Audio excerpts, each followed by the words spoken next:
welcomes all. Thanks for stopping by, answering the call. Ups and downs are normal for some of us. Many days I beg to get off this life bus. Neon lights flicker, my shadow on the wall. Dreams on the ceiling, we run and then we fall. Sharing stories over paper cups. Wheels keep turning but never enough. Life's a ride on a rickety old track, holding on tight, never looking back. In the rubber and mono room we confide, rock, cry, love, and this crazy ride. Dusty postcards from the edge of nowhere, heartbeats echo in the electric air. We dance on tables without to wait, cry in the rubber and mono room, we're all high.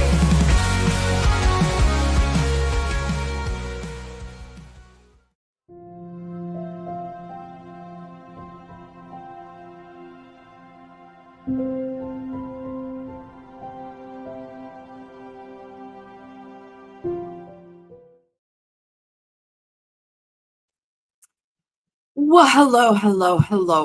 Welcome in. It is Monday, October 13th. I have a new trial for you guys. So I found this last Thursday and I decided to wait until today to bring it to y'all because I know I don't normally stream on Fridays. Although right now I was listening to the Donald Edison hearing and I couldn't break myself away, so for me to be here at 3 o'clock, I'm here. I am here. And we have no noisy Lola in the back. She is annoying as hell right now. I don't know what her problem is, but it's okay. It's okay. Lola is being Lola. So today's trial, we're going to do a brief recap of what is happening before we actually jump into it. It is justice for Melissa Perez. Let me move some things around here to get to my desk. Melissa Perez was a 46-year-old woman, and she was having a mental health crisis at her apartment when officers responded to a disturbance call. There was 3 officers, and she was fatally shot. She was suffered from schizophrenia and was having a mental health episode. So, I want to review a couple things to give us a small background into what the trial is about. That way we are aware of what's going on. We understand, we have a kind of basic understanding of what the trial will be about. So with that, I'm going to read through a couple things. We're going to watch a couple short videos. This starts off with 3 of the officers in Texas was charged with murder after firing shots into a distressed woman's apartment. Let's see. So it says here, 3 police officers in San Antonio, Texas have been charged with murder after fatally shooting a woman experiencing a mental health crisis, officials said. Sergeant Alfredo Flores and Officer Alejandro and Nathaniel Villalobos were taken into custody less than 24 hours after the deadly incident. Officers had responded to a call after midnight on Friday at the home of Melissa Perez, 46, who was allegedly cutting wires to a firearm system at her apartment complex in the city. After initially speaking to the officers, Perez ran to her apartment and locked the door. San Antonio Police Chief William McManus told a press conference on Friday. Body cam footage released from the San Antonio Police Department appears to show the officers trying to speak with Ms. Perez through a window at the rear of the apartment, urging her to come out. On the footage, she can be heard telling the officers they do not have a warrant. You're going to get shot, an officer can be heard saying to one point. One officer appears to be trying to open a window, and Ms. Perez threw a candle holder and then swung a hammer, which hit the window and broke it. One officer then opened fire, but it appeared Ms. Perez was not shot.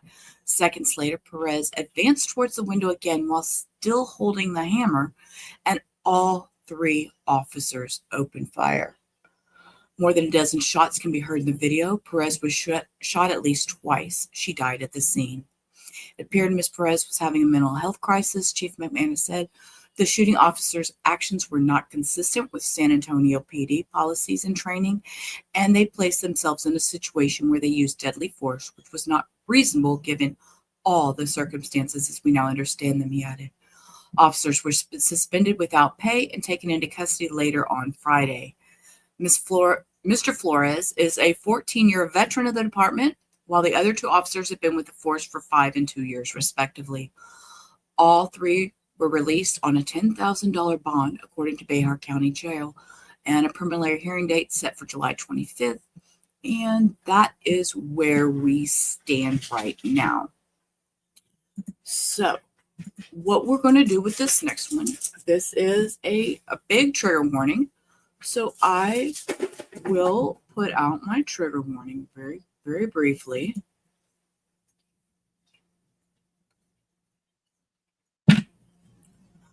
As we know, these stories tend to have violence, disheartening, and again, mental health. And you all know how I feel about mental health and the struggles with mental health. So this is a very triggering, very upsetting video, but I do want it out there. So I'm sure that it will be played during trial. It is 3.5 minutes long. Ramos with the San Antonio Police Department. Let me do a little volume boosting because y'all know how I am about volume. I want it to be heard. This critical incident video release is intended to provide you with information, as the department currently understands it, about an officer-involved shooting that occurred on June 23, 2023 at the 6200 block of Old Pearsall Road. I will walk you through the video relevant to the facts of this incident as we know them so far. Content of this video may not be suitable for all audiences. Viewer discretion is advised. At approximately 12:27 a.m., officers were dispatched to the location for a vandalism incident where a woman cut wires to an alarm panel at an apartment complex. The caller provided officers a detailed description of a Hispanic woman that resided at the complex. Officers contacted the woman outside of the parking lot and identified her before she fled into her apartment, locking herself inside. Officers followed her to her residence located on the first floor. Attempting to arrest the woman, officers removed the screen to the window that was already open. Officers observed the woman grab a hammer while inside her apartment, and an officer drew his weapon and notified the dispatcher that he had her at gunpoint. Additional officers then made the scene. The woman, while inside her home, threw a glass candle at the officers, striking an officer in the arm, causing minor injuries. Officers communicated with the woman through the open window for over 30 minutes. As officers jumped over the railing to the patio of the residence, the woman ran with a hammer in her hand. This is a very triggering video. Okay, I want that out there for anybody that's watching. I know TCN is here. You're listening to both. Just before this video goes any further, and the others out there in the bushes that are watching, and thank you for being here. This is a very, very triggering video. So, and I have put out my trigger warning. So, striking the window and shattering it. One officer fired multiple rounds towards the woman, but it did not appear she was struck by the gunfire. The woman moved away from the window, but then came back towards the patio door, still holding the hammer in her hand. At this time, 2 other officers shot towards the woman, along with the first officer who fired the first round of gunshots. The woman was struck by the gunfire and later pronounced deceased by EMS. No one other than the woman was injured by the gunfire. She was later identified as Melissa Perez, 46 years of age. Here is body camera footage of a second officer at the scene. Go, get him. Hey, watch out.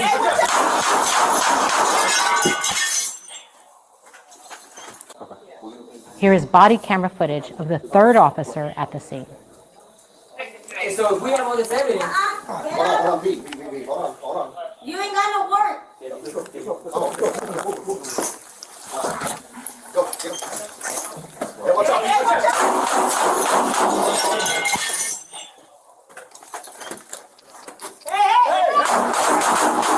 back up!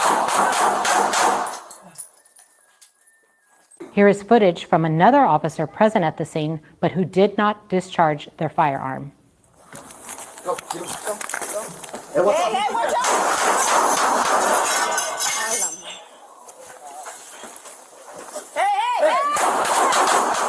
Back up! Investigations into deadly force are comprehensive and can take over a year. A reminder, this is our current understanding of the situation and could change as investigators gather more information. As we know, it has changed. She was having a mental health crisis. She is schizophrenic. It happens. It happens. And again, this is me and being very open about mental health. It happens. And that was my most concerning about this.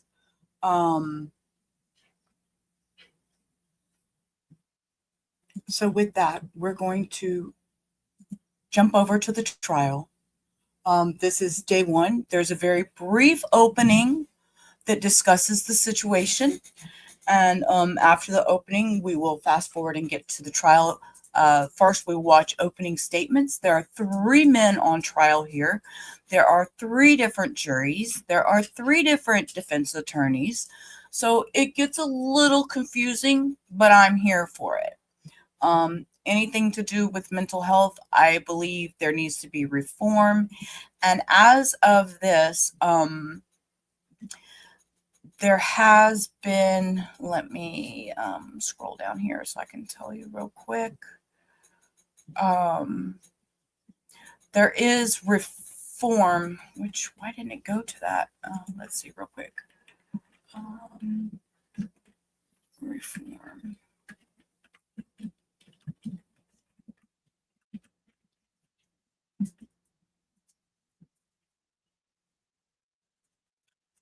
It says that the subsequent indictment has spurred public outcry for reform prompted by a review of police procedures. They said that on October 25, during the treating and crisis outreach response, they talked about release of the body camera. In March of 2024, San Antonio PD became certified in trauma-informed care, a proactive approach meant to destigmatize mental health and prevent officers from being isolated feeling. They are looking at more crisis team interventions and stuff from this trial. So with that, we're going to jump right in.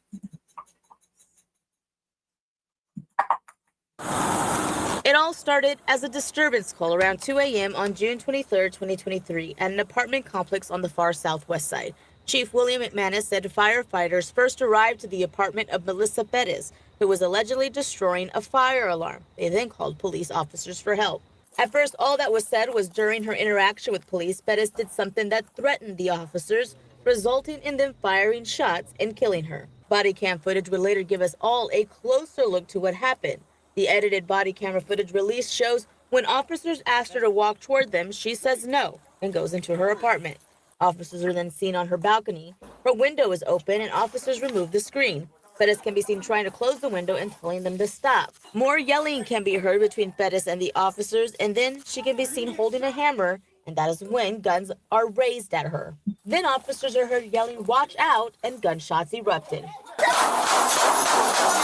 Chief McManus would later announce that Perez was having a mental health crisis and that Sergeant Alfred Flores, Officer Alejandro, and Officer Nathaniel Villalobos had been arrested. The shooting officer's actions were not consistent with SAPD's policy and training, and they placed themselves in a situation where they used deadly force, which was not reasonable given all the circumstances that as we now understand them.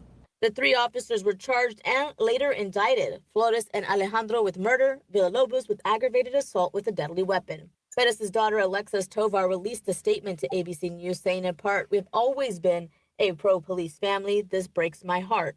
Tovar later appeared on Good Morning America stating how she wanted to prevent something like this from happening again. She didn't deserve this. Earlier this year, the trial date was set for jury selection on October 9th, with opening and testimony to begin on the 10th. This trial will look different as all 3 will be tried at the same time, and each having their own attorneys to question witnesses and present their cases. And you can catch all of this live on our open court live stream. You could see it on ksat.com, KSAT Plus, and KSAT's YouTube page. Flores and Alejandro face up to life in prison if found guilty, and Villalobos faces up to 20 years in prison if convicted. Erica Hernandez, KSAT 12 News. Okay, so then we're going to get into the trial. At the beginning here, we just have a bunch of hoops. Forms. When people testify, when they sit in this witness chair, they raise your hand case or about the hash it out or the cover of those notepads. That something down doesn't make their memory. And the judge is just giving basic information to the jury before we get started. It is concluded. Each of the three named accused individuals has an opportunity to cross-examine those particular witnesses. We're basically handling three cases in one in this trial, as there are three named defendants. Once the defense, if they choose to cross-examine any of those witnesses, then they will pass that over. That will continue until the state has concluded all its witnesses, and then they will rest their case. At that point, the defense, if they choose to, can call witnesses, and if they do, they'll examine those witnesses. Subsequent to those examinations, the state has an opportunity to cross-examine each one of those witnesses. Once the defense, if they have any witnesses, have concluded calling their witnesses, then they will rest. At that time, each side has an opportunity to present additional witnesses for rebuttal purposes, if they choose to do so. Subsequent to that, I'm going to read you all the law that you need through the charge of the court. Each side will give you a closing argument. Then I will instruct you to begin your deliberations. All right? With that, state, are you ready to read the indictments? We are, Your Honor. May I have one? Yes. Get a copy? If you don't have one, I can get one.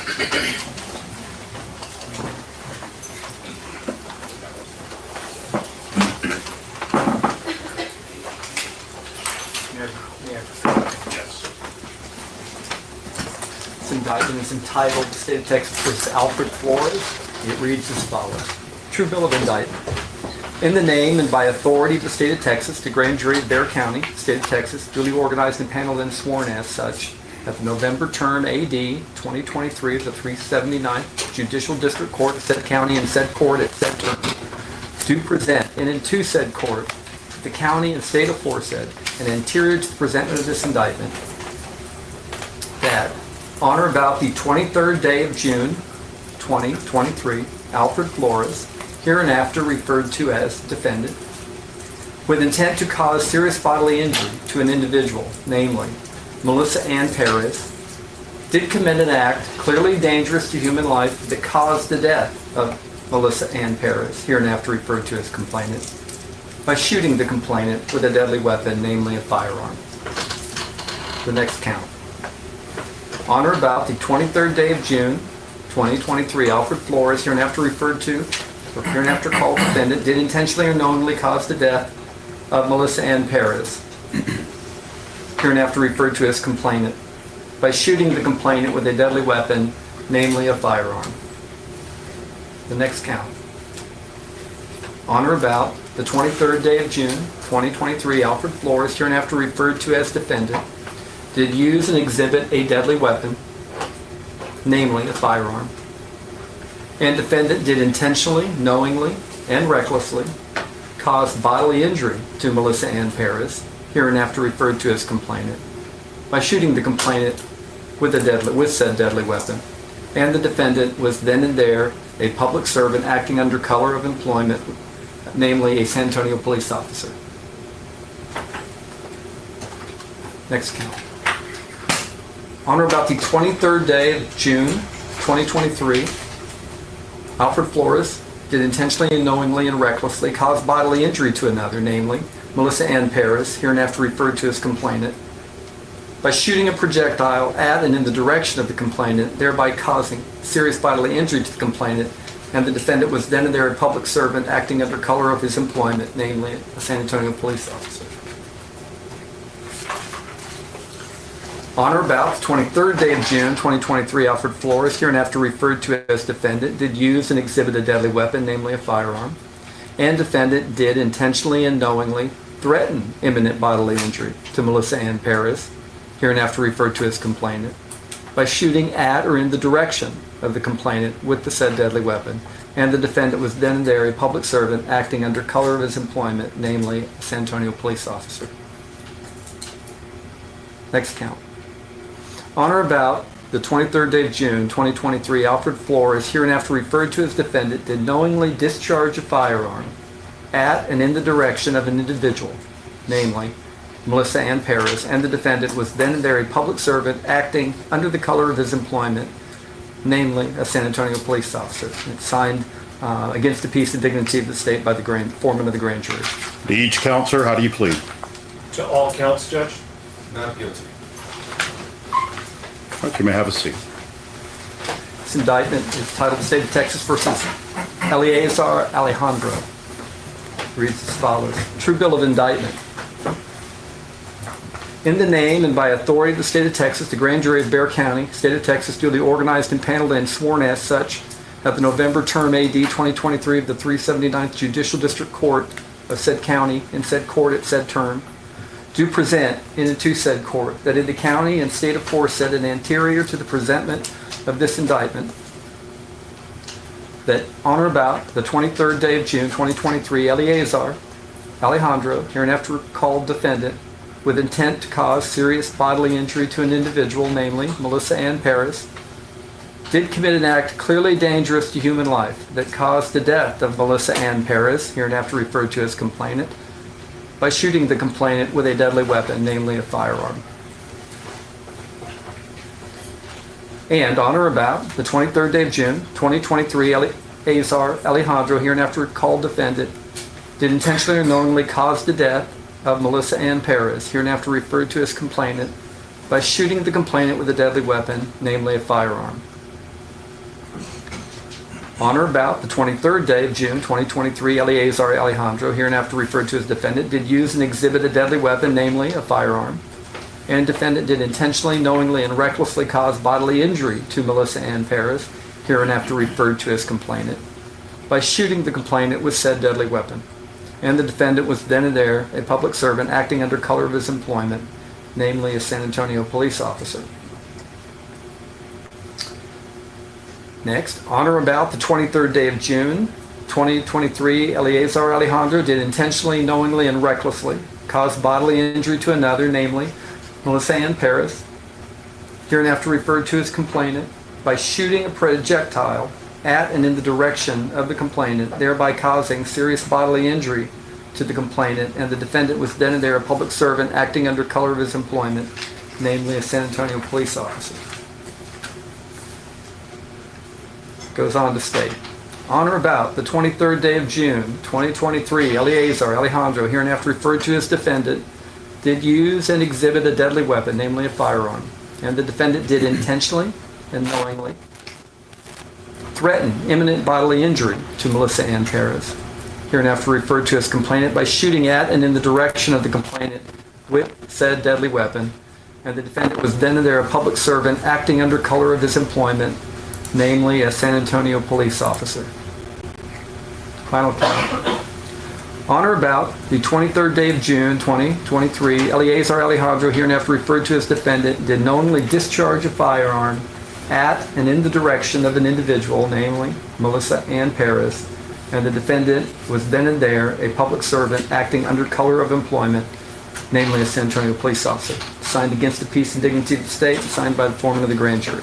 On each count, sir, how do you plead? On all counts, not guilty. You may have a seat.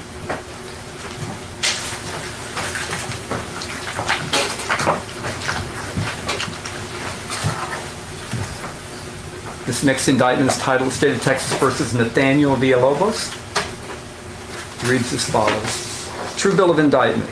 In the name and by authority of the state of Texas, the grand jury of Bexar County, state of Texas, duly organized and paneled and sworn as such at the November term AD 2023 of the 379th Judicial District Court of said county and said court at said term, do present in and to said court that in the county and state aforesaid and anterior to the presentment of this indictment, first count, on or about the 23rd day of June 2023, Nathaniel Villalobos, hereinafter referred to as defendant, did use and exhibit a deadly weapon, namely a firearm, and defendant did intentionally and knowingly threaten imminent bodily injury to Melissa Ann Perez, hereinafter referred to as complainant, by shooting at and in the direction of the complainant with said deadly weapon, and the defendant was then and there a public servant acting under color of his employment, namely a San Antonio police officer. Next count. On or about the 23rd day of June 2023, Nathaniel Villalobos, hereinafter referred to as defendant, did knowingly discharge a firearm at and in the direction of an individual, namely Melissa Ann Perez, and the defendant was then and there a public servant acting under color of his employment, namely a San Antonio police officer, signed against the peace and dignity of the state, signed by the foreman of the grand jury. To each counselor, how do you plead? Ladies and gentlemen of the jury, Your Honor, I'm not guilty of all counts. All right. State, are you ready to begin your opening statement? Yes, Your Honor.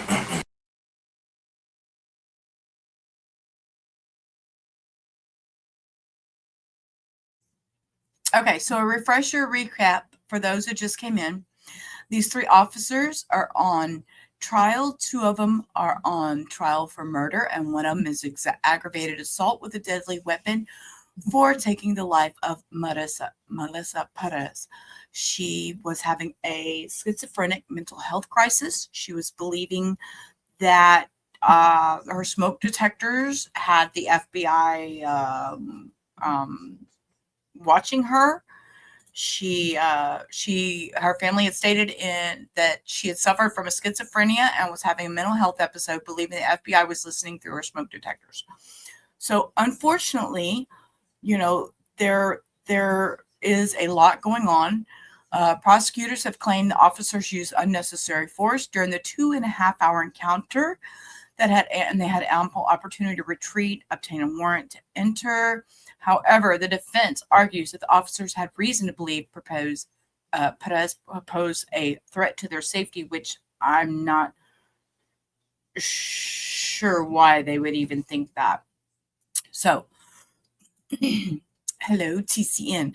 TCN is streaming the Adelson trial right now, which I have that set up, or not Adelson trial, but Donna Adelson sentencing, and I was watching it and I could not tear myself away to get to this. So I was afraid I was going to be late. So yes. So again, y'all know how I feel about mental health and getting help and all that. So this was very close to heart to me. I remember when it happened and how upset it made me knowing she was having a crisis and they took her life. So with that, we're going to go through they're going to do the openings. And again, we're going to have the opening and then we'll have 3 because there's 3 defendants. There's 3 different juries setting for this.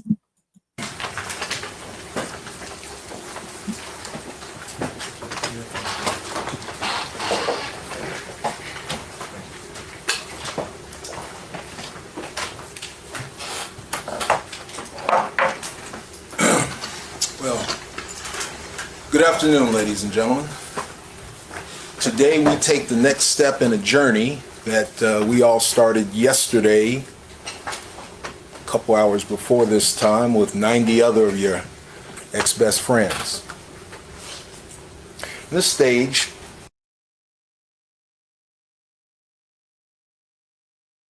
I apologize. There is not 3 juries. There's 1 jury. There's 3 defendants.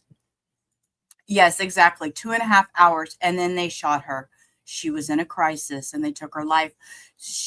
They had plenty of time to retreat. They had plenty of time to call a crisis team.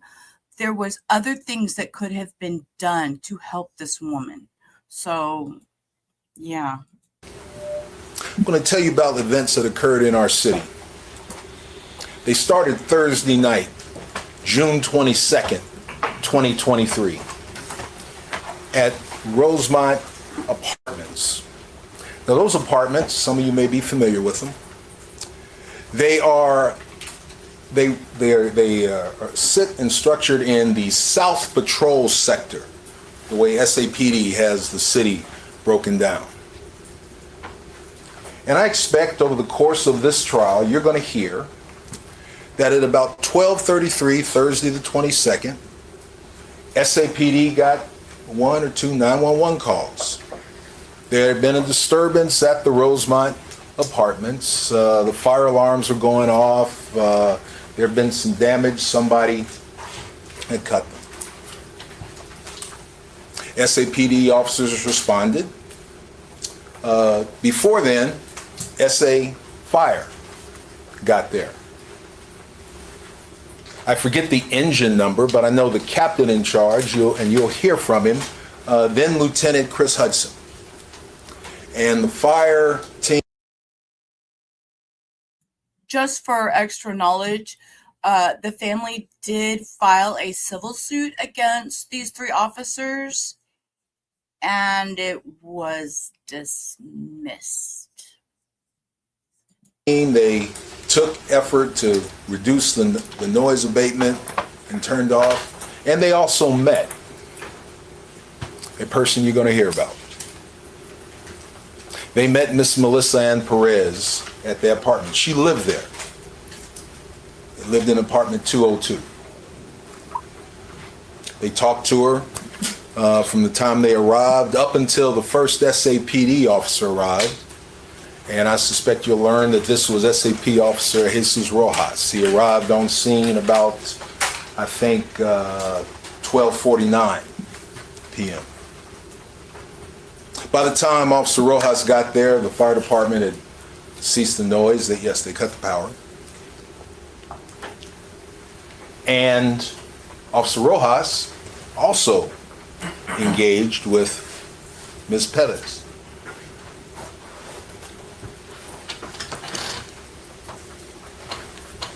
As he talked to her, he listened. He's had training. He knows what answers cue some things. And he asked her, hey, could you come over to my unit? I want to talk to you more. Miss Perez asked him, you'll hear, you going to arrest me? He said, no. And she stood there. She had a little dog. And while she's waiting for Officer Rojas to get himself together to ask the question she wanted,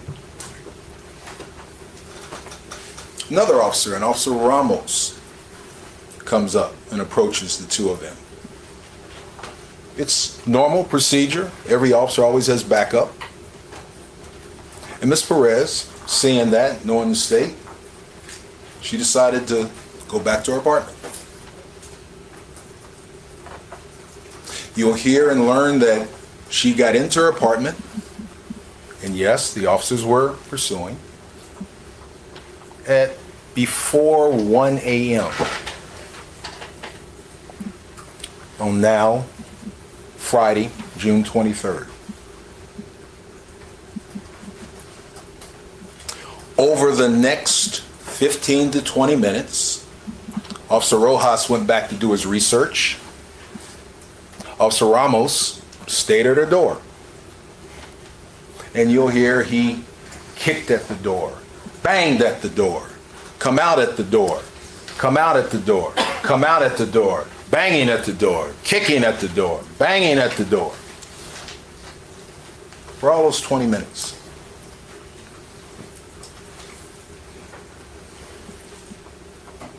Eventually, he's rejoined by Officer Rojas, and they were joined by a 3rd officer, Officer Jonathan Salinas, and I believe you will hear from him today. Now, Officer Salinas, he was the senior officer of Sector 34 within the South Patrol District, which is where the Rosemont apartments were. And it was normal in his protocol, Officer Salinas. Who called them? Who called them? It was, she had cut the fire alarm cords because she had thought the fire alarms and smoke detectors were talking to her and were attached somehow with the FBI. And she was having an episode thinking that they were talking to her, from what I'm understanding. Now, this is all hearsay stuff. I don't know facts, so that's why we're at the trial. But that the smoke detectors were talking to her, and she had cut the wires, which in turn made the fire department be called out to the apartment complex. And that's how all this ensued. Since it occurred in his sector, he took control of the situation from Rojas and Ramos, and they became his backup. And over the next 15 minutes after Salinas arrived, the officers continued to talk. The way the apartment is set up, you approach it from the cul-de-sac in the grass, and you run down this alleyway to the door to the apartment. But that front living room, you walk past it, there's a wall between you and the alleyway. If you've lived in apartments, you can kind of understand it. And in the front, right about out here in the open area, there's a little patio, fenced off. And the front living room is visible from that patio area. And again, this was June 23rd in San Antonio. Even at midnight, it's kind of warm. So Ms. Perez, she had her windows open, screens open, lights on, and yes. And eventually she sat on her living room couch, and the officers could see her, and they engaged.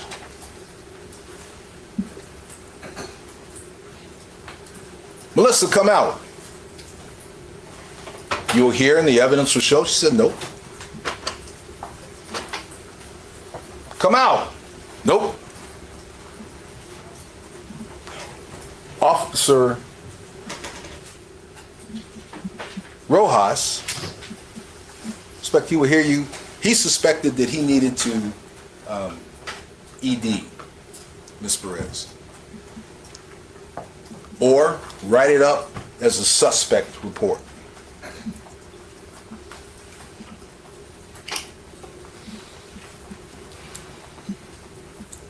Officer Salinas, when he got over and he took over, he went and tried to call in and research. Is cut fire alarms, is that an arson thing? How do we handle this? Needing guidance. You'll hear that at approximately 1:33,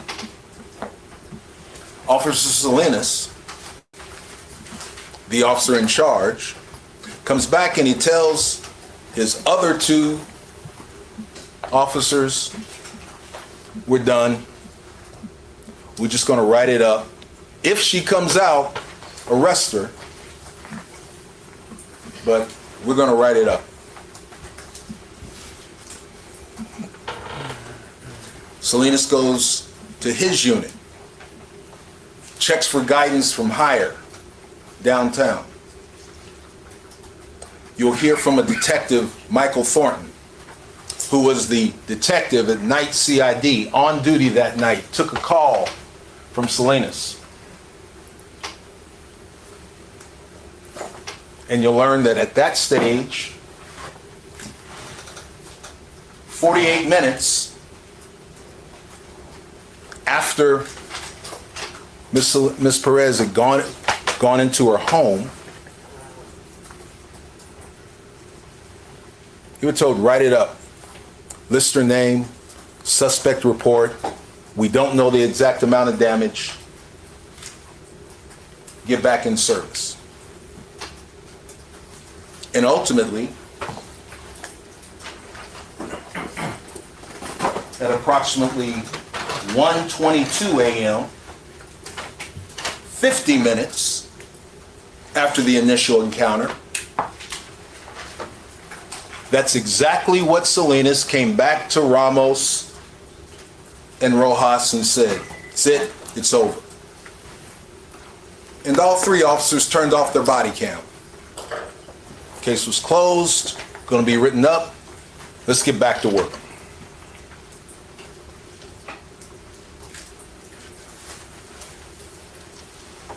And as they retreated back to their units, back to the parking lot,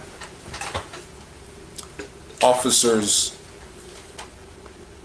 Salinas and Rojas, they encountered the maintenance man for the apartment complex. And with that, he gave them an estimate to the damage to the fire alarm. And I suspect the evidence will show when Officer Salinas got that estimate and got that damage, he talked to his sergeant in charge that day. The sergeant that night for Sector 34 was then SAPD Sergeant Flores.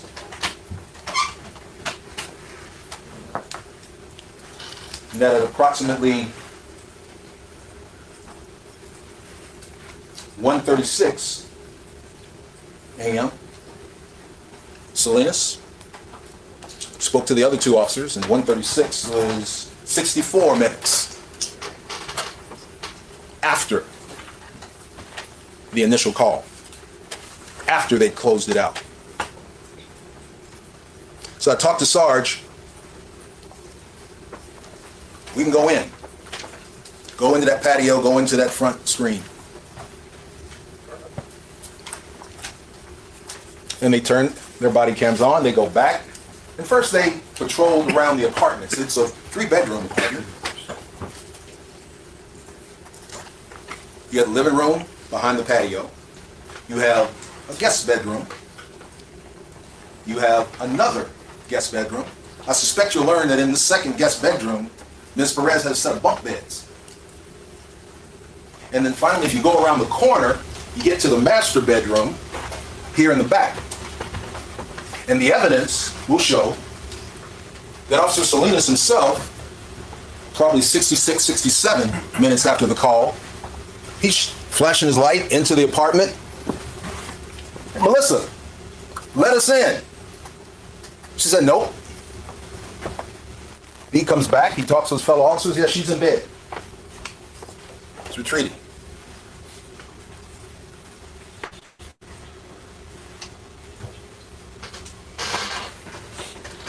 At about 1:40, they continued to ask Melissa, open up, come out, let us in. She said no. She says no. They go back and they kick on the door. Officer Salinas, he got real creative. He turned and hit the mule kick. I counted about 13 of them. And Ramos, he continued his front leg burst onto the door. I suspect you'll hear and you'll learn, and all these officers, and they are amongst anyone who wears the uniform to serve. They are amongst our city's finest. Young, vigorous, is what you want in an officer. I believe you'll find and you'll hear that Melissa Perez was 50 years old, 5'1", 150 pounds.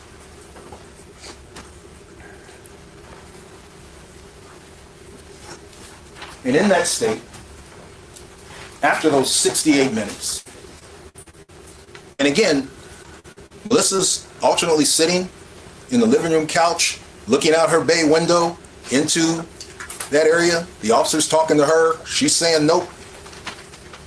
At one point, she drifts back into her room, and Officer Salinas jumps the rail, reaches into her window, tears the screen to reach in to try to unlock that door.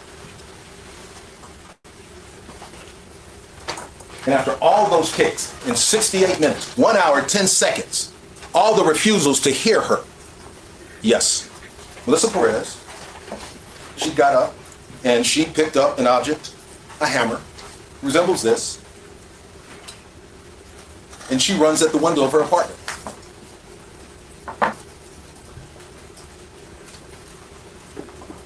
Officer Salinas backs up, he retreats. And Melissa, after she hit the window screen, she knocked the frame off from the inside. She puts the hammer down because Officer Salinas had backed up and retreated. And she had one of those Jesus candles you see in HEB. And she threw it out the window, hit Officer Salinas on his elbow. You'll hear and learn that that creates what the police call an E-tone. Officer's been hit, officer's in need of assistance, and that goes out throughout the district. It's essential, it's needed. Anytime any officer is down, brother and sister officers, absolutely come rushing to aid. You don't know what it is.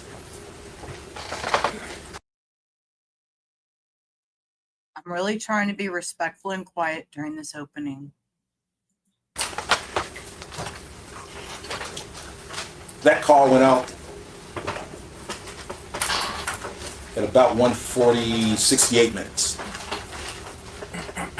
You'll learn and you hear as officers are rushing to it that also Officer Salinas himself said, "I'm okay, slow it down, I'm all right. No emergency."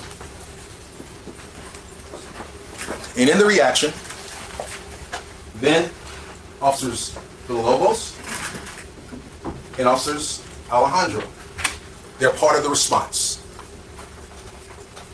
Ultimately, up to 15 uniformed patrol officers all responded.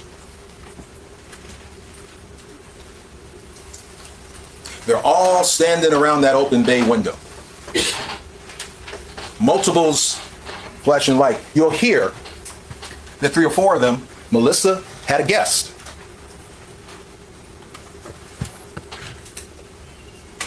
A homeless man, Santos Rios. You will hear that she gave him a place to lay his head. A bed. No, this is the state's opening. This is the state's opening. We have 3 defense attorneys to get through. I'm trying to be respectful and let them talk, but man, my mouth is going to overload my ass today. I feel it. I suspect, I don't know, I can't prove it, she shared whatever she had with him. Officers were aware he was there. In fact, Officers Rojas, Ramos, they'd engaged him. "Hey, can you open the door? Can you let us in?"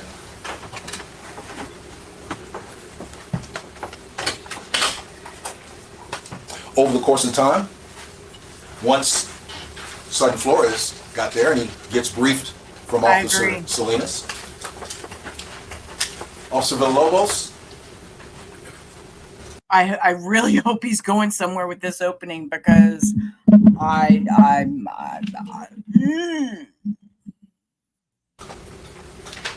He's an ex-Marine, as I understand. And it doesn't surprise me because Marines lead from the front. He got his briefing, he moved to the front, he moved to the rail. "Can you talk to me?" Ms. Perez said no. He persisted. And he took it on himself. "I think I can get that door open again." And he jumps the rail. And he tries to reach in. And he has some success. And same time, see that reaching in, Melissa, yep, she picked that hammer up. And officers called off. And Officer Villalobos, he backed up, he retreated. You'll hear that the doors to the patio, the hinges are on the outside. I'm not a handyman myself, but that means that that door swings out into the patio. So Officer Villalobos put his right foot and his weight. I don't know, as he and I have passed each other these hearings, he appears to be about my height, 6'1", 6'2", good sturdy guy. And he held his foot there. "She ain't coming out. I'm good." Other officers are, "No, come on, get over here, get over here, get over here." "I can get it, I can reach it." Because he backed off, Melissa put that hammer down.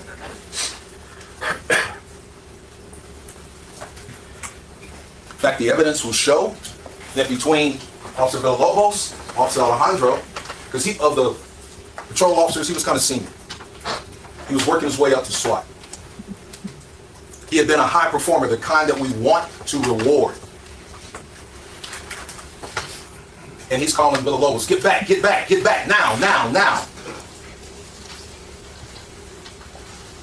Officer Villalobos, yeah, he did, because he was a younger officer in service. And he jumped back over the rail, and I believe the evidence will show from recorded on his camera, he says, "I don't give a damn about the hammer. I'm 6'2". I'm a hard charger. It doesn't concern me. I can handle it.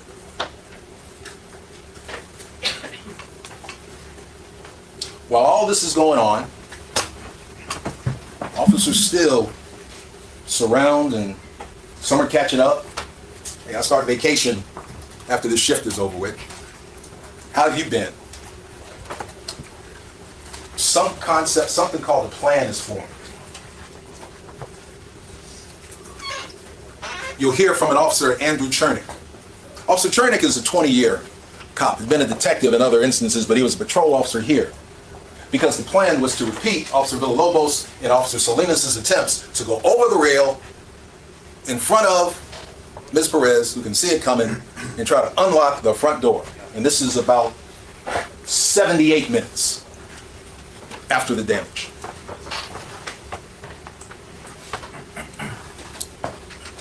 And you'll hear from Officer Andrew Chernick, who comes up to Sergeant Flores, because once the senior officer gets on the scene, he's the man in charge.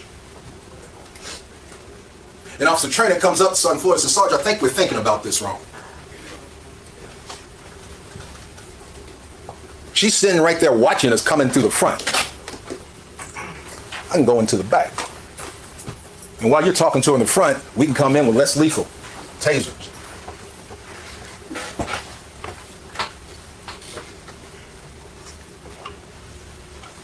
But the supervisor in charge, nope, he rejected that.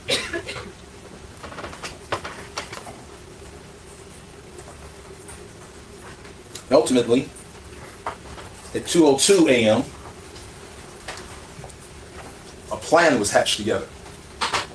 Officer Villalobos' partner, Officer Travis Thompson, you'll hear from him, and Officer Alejandro, to engage and talk to and keep Ms. Perez talking at the front window. Officer Villalobos and Sergeant Flores would also climb that rail and go right back to that same window and door to try to enter. You'll hear it's been twice. You reach into the apartment, Melissa reacts. You back up, she backs up. But he came in the third time.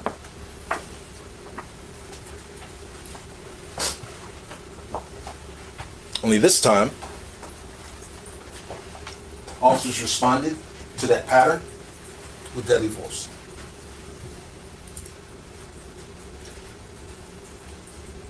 You'll hear that ultimately that door had not been unlocked, that they had to kick it in themselves to get in to start first aid.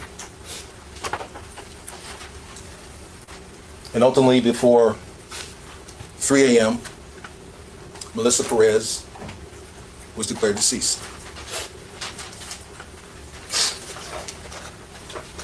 Now that, ladies and gentlemen, is the gravamen of what the evidence is for the case that we bring here today, but I don't think that will be all you will come to learn. I suspect you also hear from a Daisy Nieto. She was someone that Melissa Perez referred to as my sister.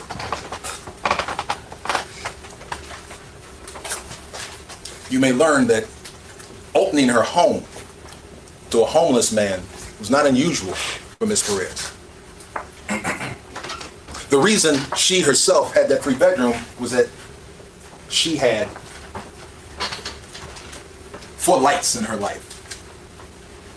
Her daughter Alexis, her sons Jaden and Aiden, and the brightest star, her youngest child Dylan. Those extra bedrooms were for them when they came.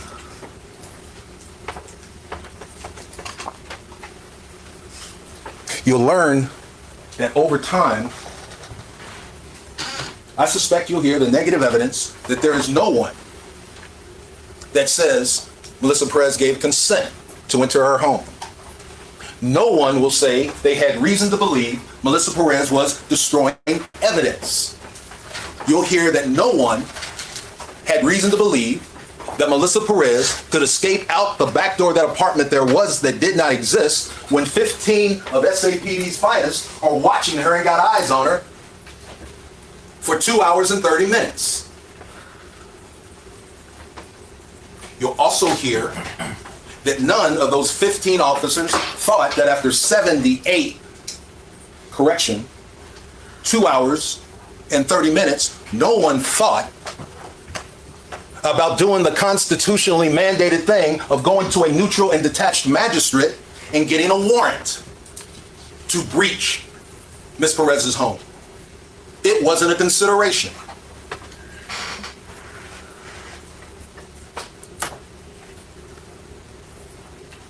You'll learn that this repeated pattern over and over and over again. Yes, SAPD, all police officers, their duty, their obligation is to protect us. We don't want them letting violent criminals flee.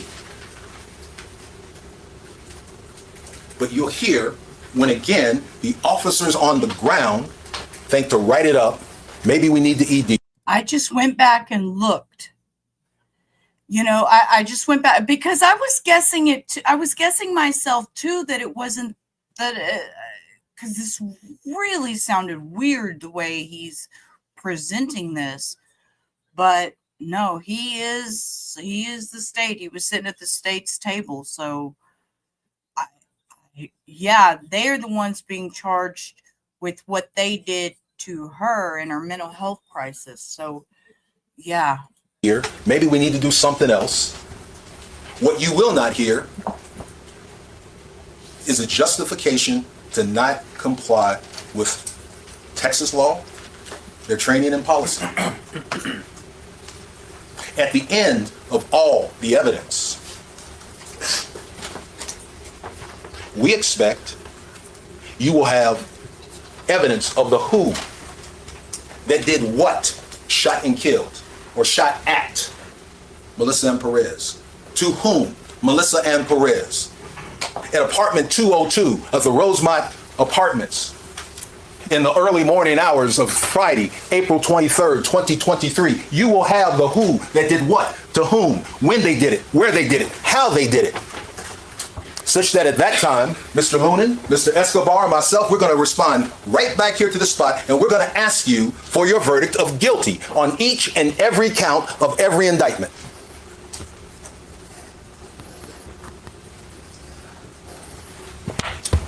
Let's get started. Have a seat, Judge. Yes.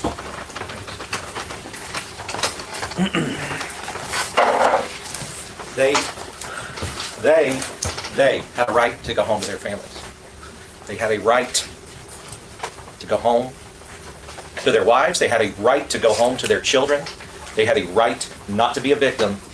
They had a right not to have June 23rd, 2023 be the end of any of their watches. They had that right. And what I just heard in that opening statement, I won't have enough time to go through. Because when you heard them read the indictment, you're going to read the indictment for Alfred, and you heard him read honor about it, honor about it, honor about it, honor about it. It seemed like he must have shot 15 people. They were referring to one incident, one split-second decision that he had to make to go home to his family. When they read it for Eleazar, honor about, honor about, honor about, honor about. One split-second incident that happened at the same time Alfred did. And he had to make a decision to go home to his family. And when you read honor about, that's a split-second decision that Nathaniel had to make to go home to his family. Because that is the promise that every officer makes to their family.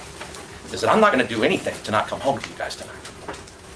I'm going to make sure I'm safe. And not only am I going to make sure I'm safe, I'm going to make sure he's safe. I'm going to make sure he's safe. I'm going to make sure all of us are safe. What did that prosecutor do? I've never seen somebody justify a woman running at a person with a hammer and go, well, I mean, we should have just backed up. They should have backed off. I've never seen it. I've never seen it. Again, I'm going to be quiet during opening statements to let them get their complete statements out there, but I have a lot to say. So when this trial actually gets going. Here's what happened. All I have to say right now is mental health is a bitch. Those of us that live with mental health, just because she picked up a hammer, there was so much more to this story, so much more. Well, sir, if they would have left when they were told by their boss, yes, they were told by their boss to let go after 60 minutes of her sitting on her couch, none of them would have happened and they'd gone home, dumbass. Right. I mean, she was in her bed. They knew she was in her bed. They could have left at that time. And they kept on. I'm going to be quiet and I'm going to let them finish their openings. Melissa Perez cut a fire alarm at an apartment complex with hundreds of people who live there. The alarms go off crazy all over the place. That's what draws fire out. Initially, after the initial cut of the fire alarm, fire comes out to see what's going on. They figure out this woman is cutting the wires, cutting the wires, cutting the wires, cutting the wires. You're going to find out that she was intoxicated, about 2.5 times the legal limit, drunk, cutting the wires. You finally figure out, well, I mean, she's damaged all of this stuff, and then there's a response. And you heard that the response was going to be from a couple of SAPD officers at first who start talking to her. As they're talking to her, they're also trying to figure out what's the damage here, how much does it cost? Because, and what you'll learn is that what you damage in criminal mischief and how much it costs matters. Because the more it costs, the more damage you do to something turns it from a misdemeanor to a felony, and that's important. What they find out is that the damage she did was about $7,500. To cut the alarm system, have it go off for everything. Now, here's the problem with that, though.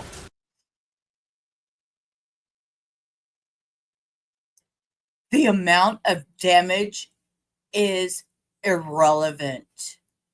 She lost her life. That alarm system, what's it there for? It's there to protect everybody who lives in those apartments. It's there to protect from fire. What the prosecutor didn't tell you is she's in an apartment full of candles that are lit. They don't know what's going on. Yes, they can see her, and they can see a lot of lit candles in there too, and she's cut the fire alarm. But yes, first officers arrive on scene. They talk to her, and they tell her, come here. Because they know that she needs to be detained. They know that she is almost certainly going to be arrested. But they don't want to tell her that. Just like any officer will say, look, hey, just come on over here. Come on to the back of my car. I just need to talk to you back here. Talk to you back here. And once they get him in a situation, they can arrest. It's a de-escalation tactic. What the prosecutor seemed to suggest is that an officer says, hey, come over here so I can put handcuffs on you. That's not smart. They know that. They know that. They know that officers don't do that. So Melissa figured out that that's probably what was about to happen. She was about to get arrested. And so she takes off. Now, evading arrest is not just an arrest. Evading detention is also a charge. So if you were trying to detain someone lawfully, which she just cut the fire alarm stuff, she just done criminal mischief out of a felony amount, her detention was lawful. It was lawful for the officer to say, come here, come to the back of the car, let me detain you. So we know that that was lawful. And then she evaded a lawful detention. She ran away from it. And then you had a couple of officers. You had Rojas was the original, you had Ramos. So Ramos had gone by that time, and she's running to the apartment, shuts the door behind her, and he starts kicking. And the prosecutor told you, well, they're kicking her door. The law says absolutely that they can kick her door. Absolutely, they can go in after her. Absolutely, there's no Ali oxen free. There's no home base. You can't go destroy the fire alarm at the apartments, endangering hundreds of lives, potentially. Then be questioned about it, run away from the detention, get to your home, and you're safe. That's not how that works. They know that's not how that works. We all know that's not how that works. That's not how the world operates. That's not what happens. That's not what's supposed to happen. Because if that was allowed to happen, we would have no order. We would have nothing but chaos. If we had home base and you could just shut the door and that was it. But that's not what happened. They continued to try to get in. And then you heard about Jonathan Salinas. The way the prosecutor described what was going on with Jonathan Salinas was like, oh, everything's fine, it's okay. Well, Jonathan Salinas is approaching that back window. He is trying to get into the home because they can get into the home. Because it is a felony, right? It's a felony amount. It's a felony this. That they could have gotten in anyway because she's evading on foot and she's not allowed to do that. And whatever decisions are being made, like, oh, this person, night CID said, oh, it's all right, write it up later. What you're going to find out is it's a good thing that they didn't in terms of the fact that there was a lot more danger that was going on in there to other people than night CID knew about. They were making decisions blind. They're thinking about cutting the alarm. They're thinking about, well, she's evading arrest. But what they come to find out is that there's another person in that apartment. Now you have a woman who's cut the alarms, who's lit a bunch of candles, and now she has another person in there that they can see and they can talk to. The prosecutor told you, well, they asked him to go open the door. He couldn't because he was bedridden. He was invalid. So now they have to deal with that because you can't leave her alone. What do they all go home? They all just say, all right, well, I guess not. So they're trying to go and get her, and they had every right to. Because as you heard in Fort Dyer, they have a duty to do that. Why do they have that duty? Why do we ask them to have that duty? Why do we ask them to go to danger when we would all run away from it? Why do we ask them to do that? It's because if you don't go in and make an arrest of a person who is behaving the way Melissa Perez was behaving, then what happens next? Who does she hurt? What happens? Does she burn down an apartment complex? Does she kill children? Does she kill babies who were there in that apartment complex? Is it an arson? We don't know. They have to go arrest them. That's what there's to do. What happens next? Does she go and put that hammer in the head of this guy in the bed? We don't know. They don't know. If it were me or if it were you, we would call the police. But they can't call the police. They have to actually deal with it. They have to go and deal with her. She is acting strangely, sure. She's cutting fire alarms. We know now that she was extremely intoxicated. And then she's running away from the detention, which she can't. So when Salinas is trying to get into that apartment, he's reaching through the window, and you're going to see them do that. Reaching through the window, trying to unlock the door, and she sees him, and she gets that hammer, and she starts to run and swing it at him. And you're going to see on the video, her arm goes outside the window, trying to get it. Salinas draws. The way that they acted was like Salinas was like, oh, no problem. No, he said, you're going to get shot. You're going to get shot. Don't make me do it. You're going to get shot. So he gets Salinas. He's backed out. And this is important. This window, the window that they have there, there's a little patio, as the prosecutor described. You can jump over the patio railing. But this window here has a TV in front of it. But, as the prosecutor told you, after he backs up, she picks up one of those candles, throws it out of that window, and hits Salinas. And what's important about that is that you will see through the evidence in this trial that she was easily able to throw a projectile through that window and injure a police officer. That's important. Projectile, window, police officer. E-tone. It does call all the officers out. But the E-tone was really going out because he says, I got one at gunpoint, because he is going to shoot her. Salinas was going to shoot her if she comes with that hammer again, because this hammer, this is not a small hammer. And she was smaller, but she had done roofing. This is a roofing hammer. And she is swinging it, and she'll swing it as hard as she can. And it doesn't matter if you're 5'1". You're 5'1" and you swing this into somebody's face. You're 5'1" and you swing this into them, you can cause serious bodily injury or death. Everybody knows that. This is a deadly weapon. Every one of their experts is going to say it. Every one of their witnesses is going to say it. They're all going to say this is a deadly weapon. So what is she doing? She is presenting them with a deadly weapon. She is going towards them, trying to get them with this deadly weapon. And they have a right to go home with their families. They have a right not to let this thing hit them in the face. But they also have a duty to not let her just stay there doing whatever she wants to do with the hammer and the candles and the alarms and everything else that's going on. They have a duty to go in, but they have a right to go home. Right? And that's the difference. That's what they're not seeing. All they're seeing is I don't know, should have gone away. But here's the thing. E-tone goes out, that's where these officers come. Alfred comes out, Eleazar comes out, Villalobos comes out. They come out to protect. Villalobos isn't right. He was. Villalobos, a good man, a good officer, a great officer. You'll see how he behaved, you'll see how he acted, a great officer. An officer who was willing to put himself in the line. An officer who was willing to try to do what he could, do non-violently. The reason he's trying to get that door open, and the prosecutor didn't tell you that either, is when they're talking, she puts the hammer down. And they think, we can get in there while she has the hammer down and basically try to tackle her or just subdue her so that she's away from that weapon. That's why he's trying to open the door. And he reaches in, and he does click the lock. What he doesn't see is there's a lock up top. He thinks that door is unlocked. And I was glad that at least he pointed out that, he put his foot there, not because, no problem, blah, blah, blah. Put his foot there because he did not want that woman coming out of here with that hammer. So he drew his weapon. He was doing what he could to make sure that he went home to his family. The plans that they're making they're trying to do whatever they can to do their duty as police officers. Because if we have police officers, and really, honestly, at the end of this trial, the result of this trial, just wait and see what we live in, right? Just wait and see what kind of community we live in. If we convict these men of murder and aggravated assault, what office, guess what? Burn it down. Whatever you're going to do. Because if I try to do my duty and go in and get you, and then I have to make sure that I go home to my family, I'll be sitting in this chair, that chair, right? It's important. They did the right thing. What the prosecutor tried to tell you is, oh no, it was wrong because they know the pattern. I don't care the pattern. They were right. She was wrong. She cannot. Your Honor, counsel's getting into what might be closing argument if everything comes in, not laying out what he expects the evidence will show. I would object. I can rephrase.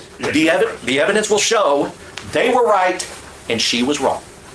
The evidence will show this could have killed him. And how do you know? How do you know that it could have? Because when he had his hand reached in there, unlocking the door, she came at him with it. How do you know it was scary? Because you had another Salinas, Maria Salinas, was another officer who was behind him. She drew her weapon. She was scared. And you'll hear her say, I almost shot her. And the only reason she didn't shoot her was because he was standing in front of her. And she didn't want to shoot him. You'll hear other officers, V, watch out, watch out, watch out, watch out.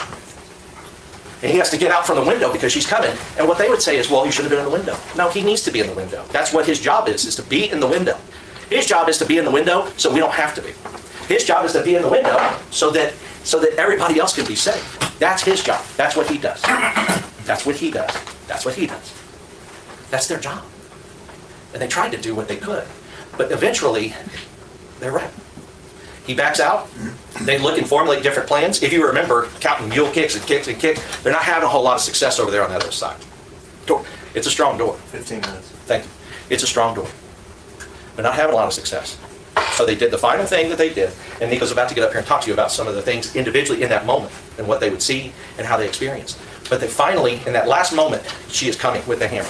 They shoot her right here, right under the arm that's got the hammer raised. It's going right through that window. You'll see the officers that were in the way. You'll see the officers that could have been hurt. You'll see 4 other officers all draw their weapons. Everybody believes that this is a deadly threat. If this is so weird and crazy, if this is so criminal, if what they did was so criminal, how did 3 people make the exact same decision at the exact same time? They didn't talk about it. It's in a split second. 3 people, exact same, and others behind them would have done it too if they were on the front. So what this trial is going to be about is that those chairs would have been just filled with 3 different people. If the people in the front were in the back and the people in the back were in the front. Because all of them were making that same decision at that same time.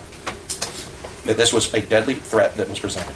And then what you're going to see after this is that at first, Detective Soto, who's the lead detective, at first he brings the family in. He shows them the body cam. This is hours later.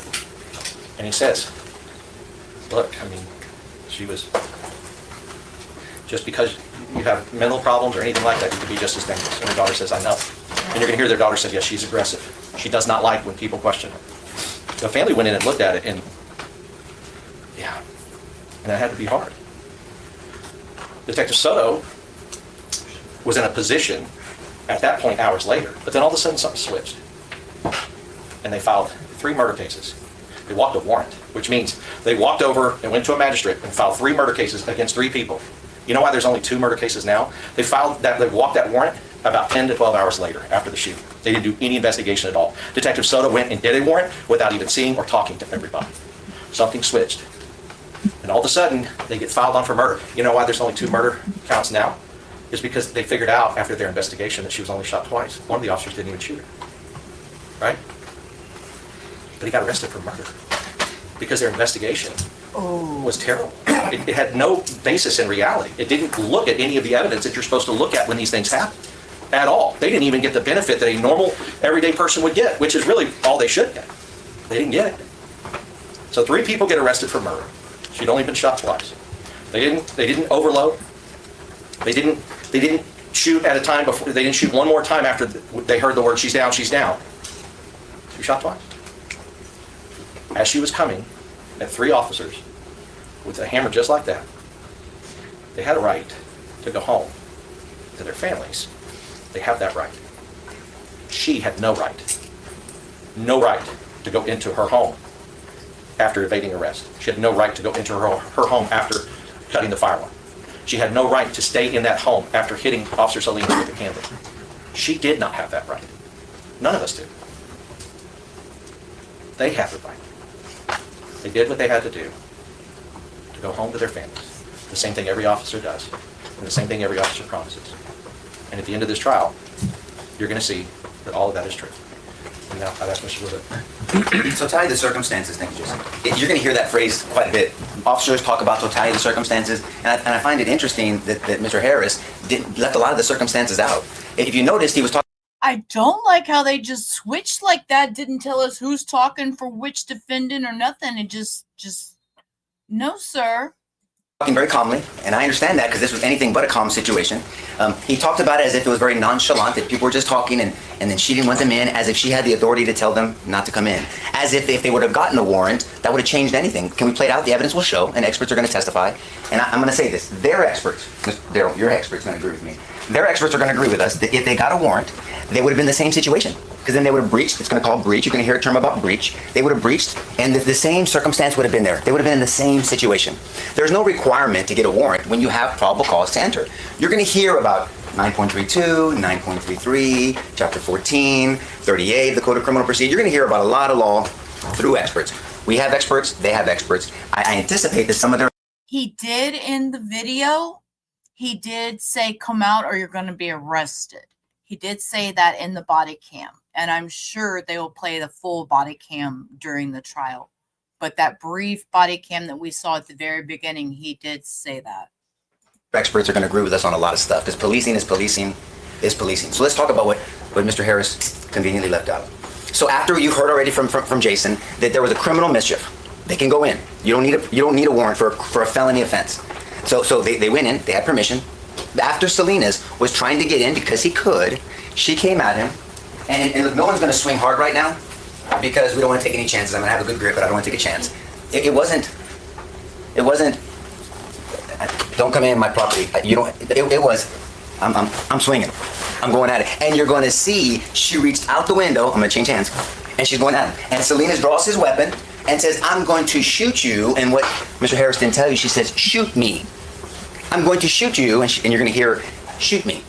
So that is what we call an aggravated assault against a peace officer. That is a first-degree felony. Someone facing that, you're going to hear, can spend their life in prison.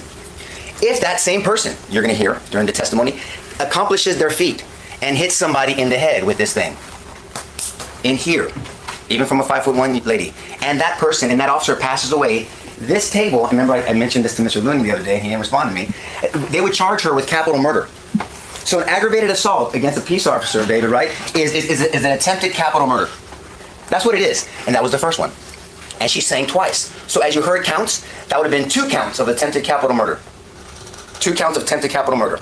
And then Salinas backs up. He doesn't have much to go. There's no duty to retreat. He just tactically retreated. You're going to hear about that as well. Then she gets a candle. And the first thought, I was watching you, and the first thought, people might think, it's just a candle. But a candle can still be a deadly weapon. You break that candle and it cuts you or hits them, it can cause serious bodily injury. And you can defend yourself. That's the 3rd attempted capital murder. Potentially. It's definitely the 3rd aggravated assault against a peace officer. But that was not talked about that way. So this is a dynamic situation. You're going to hear from experts about a continuum of force used. Their experts are going to answer our questions. Our experts are going to answer their questions. People that have been in the department for 40 years, 30 years, detectives that have investigated these situations for this table, when I was in the office, when we were in the office, and for them. They're going to know our witnesses. And they're going to answer questions honestly for you, because they've testified for whomever. They're just here to testify to the truth. That's 3 aggravated assaults. So now she comes after, because Nathan does reach over. He does get there. He doesn't know what's going on with Rojas and Ramos. He doesn't know about the mule kicks. He doesn't know about the front kicks that Mr. Harris was talking about. He just shows up, and there's 15 officers there. Nobody's planning a murder. They're trying to get a woman out of a house that's committed now a criminal mischief felony and 3 aggravated assaults against peace officers, first-degree felony, arguably 2 attempted capital murders. And now they have to extract this woman. And a warrant wouldn't change anything, Mr. Harris. You know that. A warrant wouldn't have changed anything. And then they find out there's an invalid, there's another man there, and then you're going to see in the video, there's going to be a cup of urine, because he can't get out of his bed, he has to pee in a cup. And obviously she's not taking care of him, but you'll be able to decide that yourself, because he's peeing in a cup. And they have to think about this man after she's cut fire alarms, after she's attempted capital murders, and they don't know what she feels about this guy. They don't know if as soon as they leave to go home, because that's what they're suggesting to you, that she just walks over there, and the man that has to pee in his bed is dead. The man that has to pee in his bed is dead if they don't act, potentially. Experts can talk about that. They can make reasonable assumptions. But the aggravated assaults are not done. Because when Nathan goes in there, because he says, I'm gonna try to unlock the door, because let's try to use less lethal, just try to get her in custody, even though she's committed these aggravated assaults. He goes over and he reaches in, after some officers are distracted in the back, you're gonna see, and they say, "Be," and they're yelling at him, and she comes at him, and it wasn't a trot, Mr. Harris. She's coming at him, you're gonna see for yourself. And she swings at him. And he barely misses. She barely misses. How do you know that? Because you're going to hear from Maria Salinas, their witness. You're going to hear from Vince Gomez, their witness. They're talking about it, and she barely missed. I mean, that close. If she would have now hit Officer Salinas, and now Nathan, his wife is sleeping by herself, maybe, potentially. His parents don't get to see him for Christmas. Barely. And he reaches back. And because he's a Marine, just because he's not affected the same way other people are, it doesn't mean that he wasn't almost killed. And yes, he does, Mr. Harris. He does this because he doesn't want her coming out that door. Why? Because it's dangerous. You will hear that Travis Thompson, their witness, Robert Ramos, their witness, Jonathan Salinas, their witness, and Maria Salinas, their witness, drew weapons. If that is not a proper draw, Mr. Harris, that's an aggravated assault. You don't have to shoot the gun. You're going to hear witnesses testify that if their claim is that's not a proper, nobody should have drawn their weapons, they're not charged with aggravated assault by a peace officer. Conveniently. Totality of the circumstances. You're going to hear that over and over again. And then so at that point, that is the fourth. Then there's a fifth aggravated assault, potential capital murder. Because Sergeant Flores and Nathan come back over again after discussion. You're going to hear about the 5 C's. I won't bore you with it right now. You're going to hear about react plans versus containment plans. You're going to hear about structure and policy. We're going to argue over what policy was and wasn't. Ultimately, policy is not the penal code. Just remember that. But we'll talk about policy. Trust me. We're not going to avoid it. So then as Sergeant Flores, he's not as limber, I'm not being disrespectful as Nathan, he's taking a little more time getting over the rail. She's coming at him and they're yelling at him. Alejandro is sitting there because he's been talking to her the whole time. He sees her coming, he draws his weapon, he fires 5 shots first. This is the first round of volleys. Mr. Harrison talked about that. And then she runs back and he missed. There's a lot of stress. Our experts are going to testify to the stress of shooting. You're going to hear about a Tooler rule. It's a 21-foot rule that if somebody has a knife within 21 feet or a hammer, that by the time you get your weapon out and put it on your target, someone can reach you within 21 feet of a hammer or a knife and do harm to you. SBI, serious bodily injury, or kill you. She was within 21 feet, by the way, and she's moving fast. And so then Alejandro shoots, she backs up. Now, you're going to hear experts talk about this. If somebody is shot at and they retreat just to regain themselves, and you're going to see, because we're going to stop the video. I mean, she's there, and then she comes again. And then that's when they shot. Thank you, sir. And then that's when all 3 of the officers at the same time shot, but other officers drew their weapon, but they couldn't shoot because you have to know what's in front of you. We'll look at the gun safety rules and you hear about that. And we're just tipping the iceberg because we're going to dissect all this. And there's going to be things out there that, once again, it's interesting that some of these facts were left out for you. We want you to hear it all. We're not going to object to the sounds and the hearsay on the videos. You're going to see, let it in. We talked about that, right? Let the jury hear about it. We want you to hear about all this stuff. But we're going to ask you to focus on the law. Not policy, the penal code, right? Not your feelings, but facts. We're going to ask for all those things because in the end, the deceased, unfortunately, this is tragic, I get it. But this same table, which just frustrates me, I'm sorry because I did what they did, and they would have charged her with capital murder if she would have accomplished her goal of striking any one of these officers. She would be sitting, I wouldn't have represented her, but she would have been sitting in that chair right there. And you would be making the same argument I'm making, right, David? And so now it's up to you. Because we said in jury selection, this is a system of the people, by the people, and for the people. And so we're glad that it's you making this decision, not the government. And we're going to ask you to consider it all the totality of the circumstances. And then the investigation after, as Jason talked about. Why? Why do you walk a warrant in 15 hours? These are not cartel members. They're not going anywhere. And you're going to hear evidence if that's normal in Bexar County, regardless who's DA. Is that normal to walk warrants on officers? When at first it appeared like it was a good shoot, and I'm going to submit to you that it was absolutely a good shoot. So we're going to ask you to consider all that. And whether their expert or their detective, Soto, even looked at all the evidence and whether the government supports a detective walking a warrant, filling out a sworn document, presenting it to a magistrate, and saying, I swear to you these facts are true when they're not true. I wonder if the government supports that. Let me submit to you they shouldn't, because obviously they do. And at the end of this trial, we're going to ask you to come back with a just verdict, a righteous verdict. Google is eating my damn comments. I will say what I was trying to type. He said it's a good shooting. Excuse me, I take problem with that, the way he termed that, and fuck you, Google, for not letting me type what I want to type. These 3 men are not guilty. Thank you very much. And now Google got something to say to me. Shut up. Ladies and gentlemen, good morning. 1 second. 1 breath. 1 heartbeat. So I'm assuming this is Villalobos' attorney, since this is the 3rd one, and this is probably Villalobos is just for aggravated assault with a deadly weapon. Just. That's the time that Alejandro had to make a decision in this case. Okay? And he had to make that decision because he was faced with a life or death situation. It wasn't his death. It was of his two partners. He was acting in defense of them because the evidence is going to show that he was right on the other side of the railing of that balcony. Okay? And he was acting selflessly to protect his fellow brothers. Okay? And so we want you to consider that. I know that the jury, y'all were talking about how these things can happen in a split second. And from what you've been hearing, you can see that there was some talking going on, but then in a split second, you see Melissa Perez running, and Mr. Harris said running at the window. She wasn't running at the window. She was running at the people at the window. I mean, that's convenient. It's kind of like when they said yesterday, these are excuses. No, it's called justification. Under the law, right? Under the law and under human nature. We all know that's a basic survival instinct, okay? And we all know, just looking at this, anybody can tell you that this is a deadly weapon. I mean, it can kill you, but what you have to remember too is deadly force is not just killing somebody, or causing serious bodily injury, right? Okay? And serious bodily injury can be anything that's capable of causing death, or impairment of a limb, or impairment of an organ. Okay? Now you're going to see in these videos, she gets close to these men's head. What's the biggest organ in your body? Your brain. How about your eyes? Okay? So, no, she was not running at the window like there's some specter there. She was running with bad intentions, Chucky style, okay?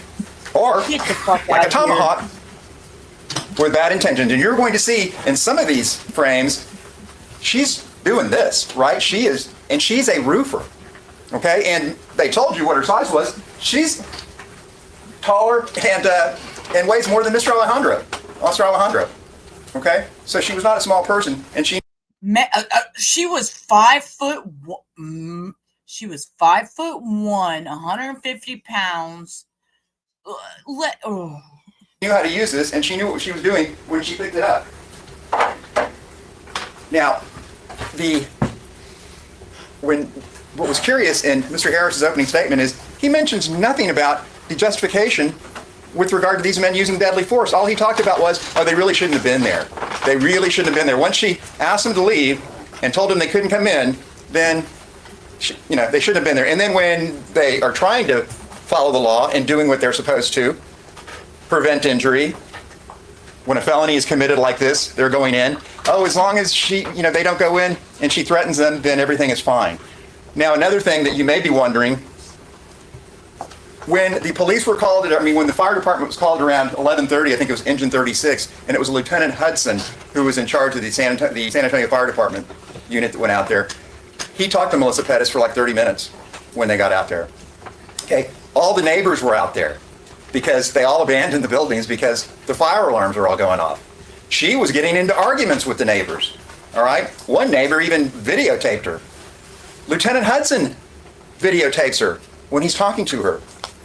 And she starts to tell him how she owns the buildings. She's telling the neighbors, I own these buildings, that the FBI is listening to me, and that's why I had to cut the wires. And Lieutenant Hudson says she's very paranoid. So when Officer Riojas, the first officer to go out there, he knows all this. He sees this and what's provided to him. So he's already aware of what's going on, that she's paranoid, that she's psychotic. But when he first gets there and he talks to her. That was a big clue right there. Excuse me, sir. Did he say he was aware of what was going on? He knows all this. He sees this and what's provided to him. So he's already aware of what's going on, that she's paranoid, that she's psychotic. But when he first gets there and he talks to her, you'll see she was calm with Lieutenant Hudson from the fire department. And for the first minute and a half, when Riojas talks to her, she's calm.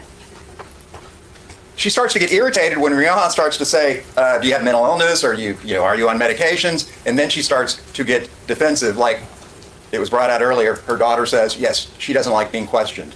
Agitation? Okay? So at that point, you're going to hear, per the San Antonio Police Department policy manual, and Mr. Harris kept talking about ED. I don't know if you guys know what ED means. It's an emergency detention. Okay?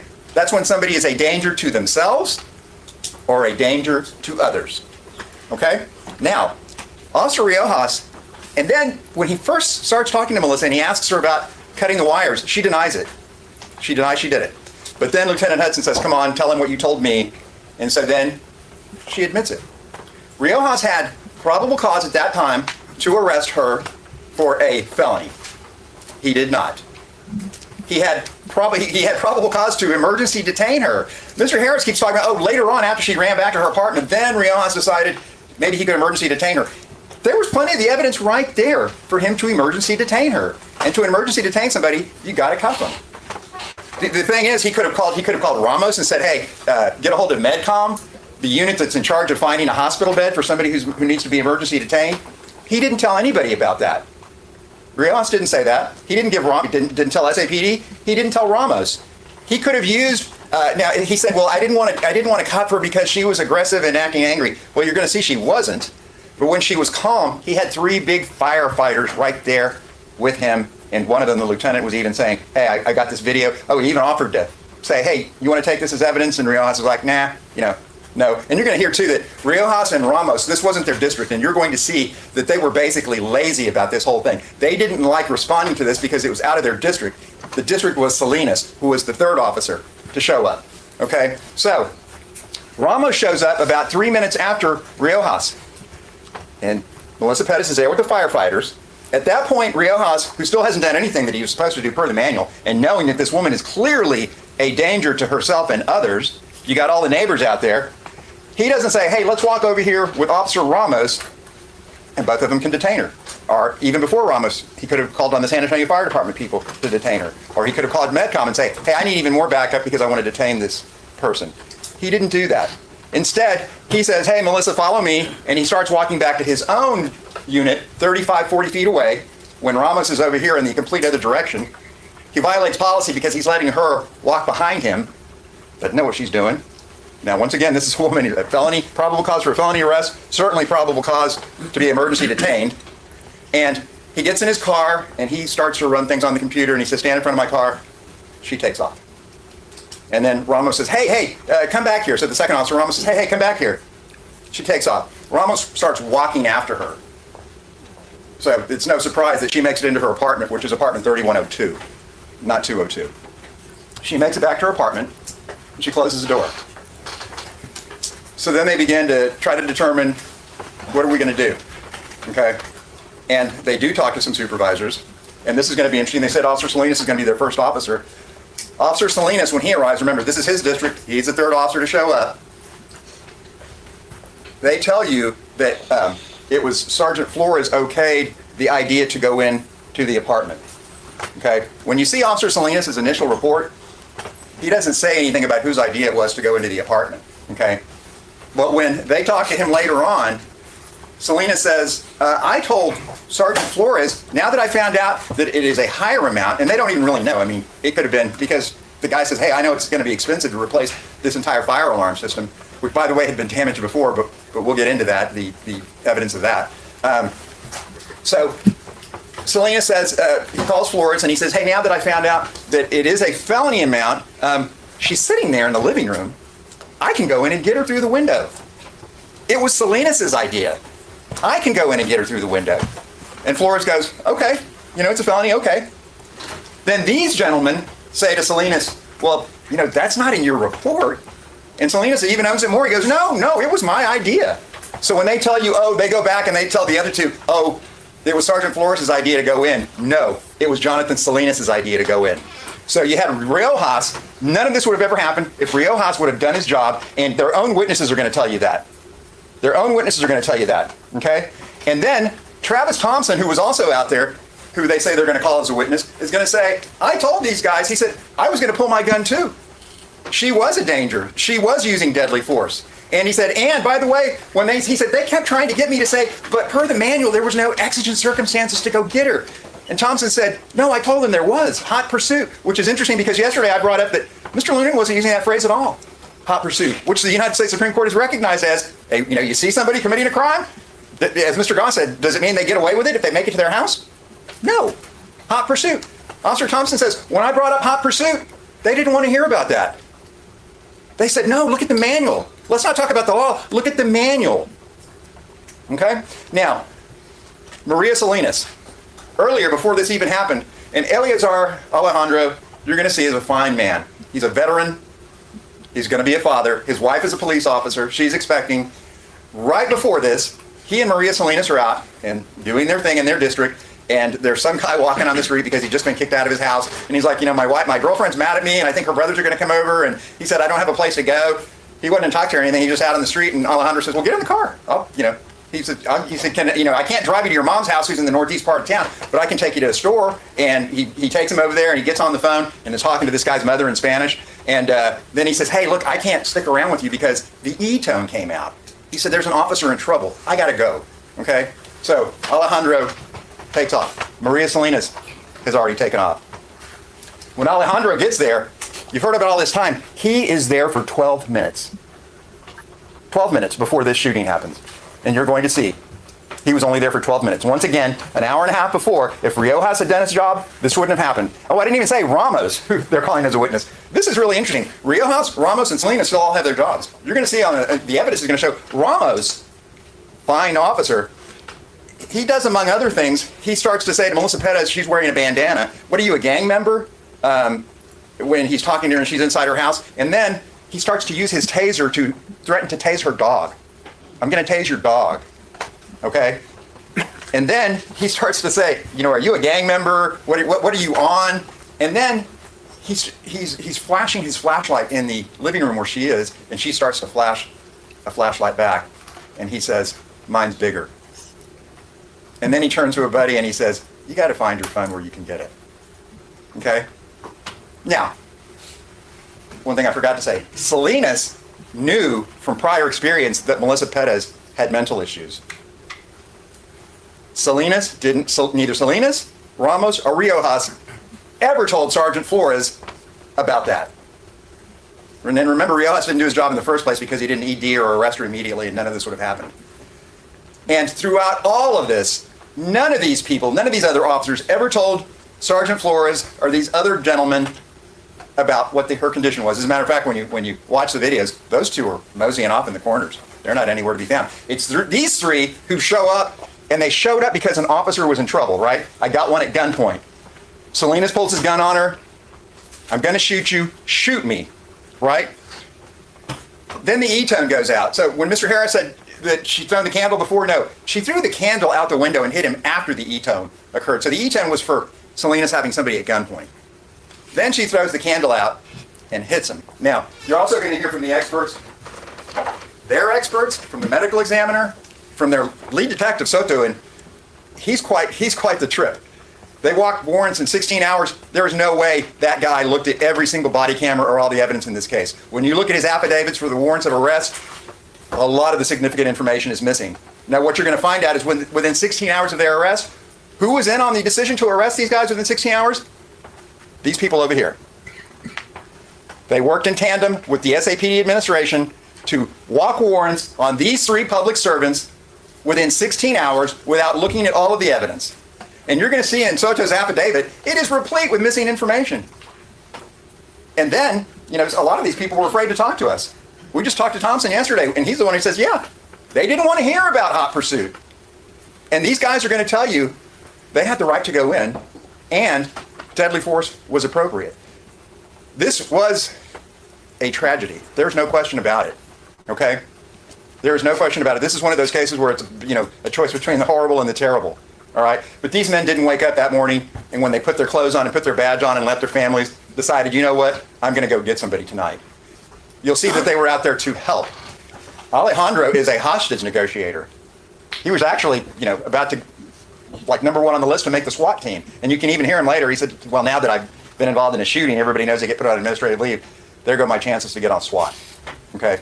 So he knew when he acted selflessly, because his life wasn't in danger, he was doing the right thing. And remember what we talked about yesterday, the duty to prevent injury isn't just to other people, it was also to Melissa Perez. You're going to see in the 12 minutes when Alejandro's there, he is trying to talk her down. And she says, you need... That should be implemented everywhere, Cindy. That should be implemented everywhere for people with mental health issues that are known to have issues, because they're saying right here she was known to have issues. Officer Salinas, who was the first officer to be first officer, he knew. So how did it get this far? Warrant, you don't got a warrant. And he's like, well, if we went and got a warrant, would that be, okay or whatever? She's like, no, a warrant for what? There was nothing. She committed multiple felonies, but she doesn't know what the warrants are for. Okay? She's psychotic. And remember yesterday, Mr. Lunan, when he was talking about defensive property, how you have the right to use force to defend your property. What was the main thing about it? It's got to be reasonable, right? It's got to be reasonable. I think those are contradictions in terms. For somebody in the midst of a psychotic episode to be found acting reasonably. Now, when they talk about Santos de la Rosa, that's the invalid man that was in that apartment. No one knows anything about him. No one. He died within a month. SAPD took a statement from him that's maybe 5 or 6 lines long. The chief of police who was there at the scene and gave a press conference didn't even know he was in the apartment. Okay? Alejandro, who's a hostage negotiator, says when somebody says there's this invalid man in this bed with a glass of urine right next to it with all these burning candles, he's like, we got to go in now.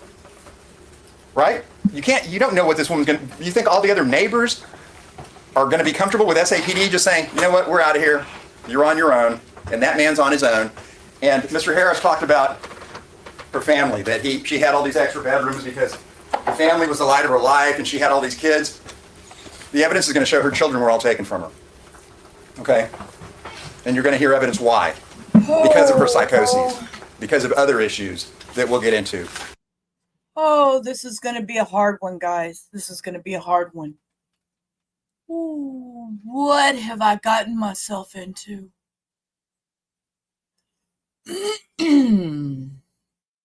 Wow. Yeah, I need a break from that just a second. Problem is, many don't bother to pay attention to it. Thankfully, he's on the stable on meds now. Yeah, that's what I'd be afraid of, is that, they wouldn't pay attention to the signal codes or anything, that somebody has this kind of issue and oh. And you're going to hear about multiple acts of aggression because of that. All right. And I didn't like them saying about her kids being taken away from her because of mental issue reasons and blah. Them to say, oh, and he has no idea. He said she had a guest. They have absolutely no idea who this man was. They didn't even know where he went after they released him that night. Okay? So.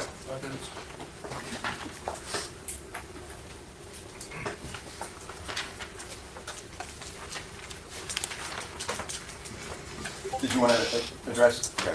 The last thing I want to say is, before Mr. Cifuentes comes up here for the last 5 minutes of the time I took from him, that the law permits any human being, not just these people, to stop a threat before they're stopped by the threat. Okay? So we're asking you to keep that in mind when you listen to all the evidence in this case. Thank you very much. I want to focus at a critical point in time. You'll see it. We'll show you in the videos. We'll play it in slow-mo. We'll play it regular speed. We'll play it frame by frame, however you want to look at it. What you're going to see is the critical. Okay, now through all the confusion, this is Mr. Cifuentes, and Mr. Cifuentes is, it says, Alejandro is being represented by Mario Del Prado and Ben Cifuentes. So, oh. Moment in time is at 2:02:04. 2:02:04. This is when Alejandro is at the rail, and actually, he's probably this close. I will tell you right now, they said he died within 5 months after the incident. So they got a brief interview with him. What happened? I need to know more. To the window, the patio window that I'm in front of the juror right now, because it's a 6-foot width patio. all of our council have been demonstrating probably 3 times the distance when they've backed up. But there's no ability to back up because of the railing. And so when Alfred Flores goes over the railing, he goes over counterclockwise, and he's like this. The back of his head is to the window. And we know that because his body camera is facing away from the window. Sergeant Edwin Rivera is over here, and his line of sight is into the head of Alfred Flores and the window where at 2:02:07, Melissa Perez swings the hammer and she braces herself against the opening of the window and hits the window at 2:02:07. When she hits the window at 2:02:07, the back of Alfred Flores' head is probably 3 to 5 feet away from that window. So Alejandro said he fired because he feared that Melissa Perez was going to throw that hammer through the window. And we told you about apparent danger and reasonable danger, and if he reasonably believed that the hammer was going to be thrown through that window at a distance of 3 to 5 feet away, you can see why he reasonably feared this hammer was going to kill his sergeant. And he fired 5 times. He missed. When she charged at the window and swung, and what they didn't tell you is there's 5 or 6 body cameras that captured the red handle. Dallin Young could see, he couldn't see it, but the shield that he had showed through the glass that the hammer was being swung. Travis Thompson had a critical window, a video, that nobody looked at until November 6th, 5 months after the arrest warrant, a couple of months after Soto submitted the report to the chief of police. The chief of police signed off on it, pencil whipped it, never looked at any videos. The command staff never looked at any videos. They didn't look at Travis Thompson's video, which clearly shows Melissa Perez swinging the hammer, hitting the window at 2:02:07. And Alfred Flores' head was 3 to 5 feet away from that hammer.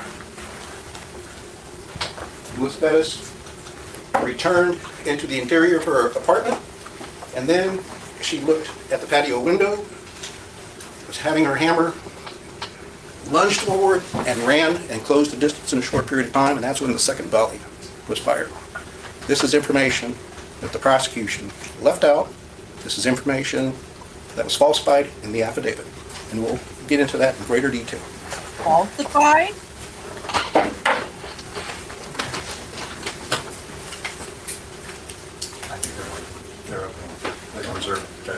Yeah, Judge, we're going to reserve our opening statement for the defense case in chief and then let the jurors hopefully hear some evidence. All right. Members of the jury, I'm going to give you a short break. Okay, so one of the attorneys chose not to speak and was going to preserve the right to do it later. Okay. And look how freely they're all, I mean, they must all be out on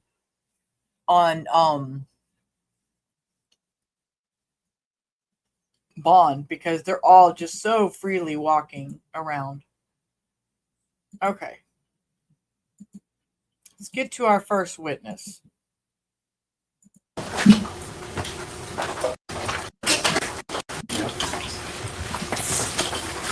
going to swear you in. If you raise your right hand.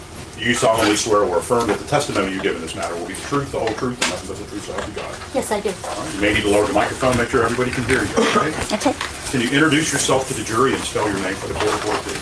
Yes, my name is Linda Flores, LINDAFLORES. All right, state.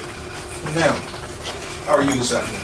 Good, thank you. Okay, and what do you do for I work for the San Antonio Police Department, and I act as the custodian of records.